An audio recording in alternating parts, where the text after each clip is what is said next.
कबत बाकी सुखाई जात बाड़ू दिनों पे दिन गुबाराई जात बाड़ू।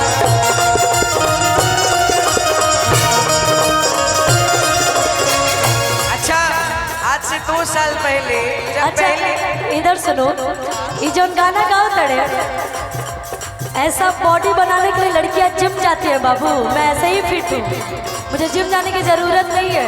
मैम जरा आप अपने बाइसेप्स दिखाइएगा। क्या सही सही बोल रही हूँ ना? तो फिर अभी जुटो का मोटी हो जाऊंगी। एक बार जोरदार था। मैं जिम नहीं जाती, मैं योगा करती हूँ जी।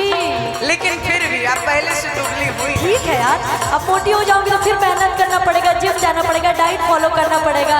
इससे अच्छा है कि पहले से फिट रहे, योगा करे, अच्छी बात है। मैं करती हूँ, मैं फिट हूँ। कबत बाकी सुखाई जात बाड़ू दिनों पे दिन गुबाराई जात बाड़ू। कबत बाकी सुखाई जात बाड़ू दिनों पे दिन गुबाराई जात बाड़ू। तो सुखाई जात बाड़ू गुबाराई। ओ हई दिल के डॉक्टर मिलल करा लब के टाइम। हई दिल के डॉक्टर मिलल करा। देखिए हमने याद नहीं है आरा वाले कार्यक्रम में बाबा आपने हमने डॉक्टर साहब का नंबर भेजा। सुनो पहले वही मैं बोल रही थी, इतना जो तू अपना ज्ञान देता है, चलो डॉक्टर से मिलवा दे। कौन डॉक्टर के लगे जाएंगे? दिल के डॉक्टर ही चलने के ढेर बड़े। टिंकू जी बहुत अच्छे डॉक्टर हैं, मतलब उनके पास आपको जाना चाहिए। आज जो बनारस में रहते हैं, जिसके पास आप हमेशा जाया करते हैं। नहीं जाते नहीं है, जाइएगा। ठीक है जाओ। ओ हई दिल के डॉक्टर मिलल करा।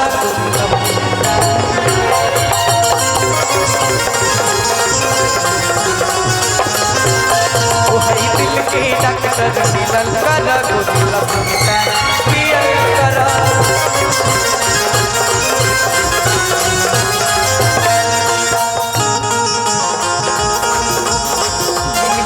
मुस्कान पे लाखों आशिक मर जाते, इनकी इस मुस्कान पे ऐसा कोई नहीं है।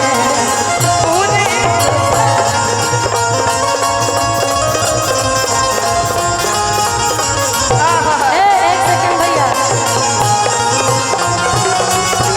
इससे कोई नहीं। एक सेकंड, एगो लाइन याद है, ले आ रहे हैं। नागालैंड से आए हैं। और इधर आओ, इधर आओ। मोहिनी और खुशी, और आपने भी साड़ी ही पहना। इधर आइए, एगो गीत याद आई नहीं। मोहिनी आपकी साड़ी मुझे बहुत अच्छी लग रही है, खुशी की साड़ी मुझे बहुत अच्छी लग रही है। कहो तारी कि ससुरा से लाजबा आना भसुरा से डरबा आ देले बनैहर के यार कि सड़िया जब हम पहिरे कि ससुर से लाजबा न भसुर से डरबा दिल बनैहर के यार सड़िया जब हम पहिरे। ए मोहिनी कि सुर देखा के तरस भवा सड़िया जब हम पहिरे। देखा के तरस भवा